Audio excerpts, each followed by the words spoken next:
As doesn't matter to success and your dream. आफ्नो सपनाको लागि र आफ्नो सफलताको लागि एजले कुनै बाधा पुर्याउँदैन।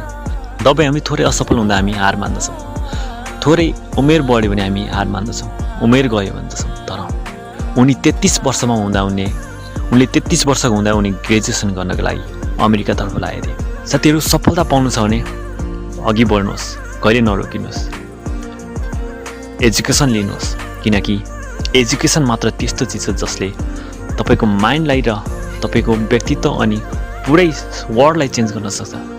साथीहरू, मैले तपाईँलाई भन्ने गरेको छु, तपाईँहरू त्यस्तो जिन्दगी जिउनुहोस् र यस्तो काम गर्नुहोस्, तपाईँको जिन्दगीलाई देखेर कसैले प्रेरणा लिउन् र तपाईँको जिन्दगी कसैको लागि प्रेरणा बनोस्। साइनिङ योर लाइफ, जय नेपाल।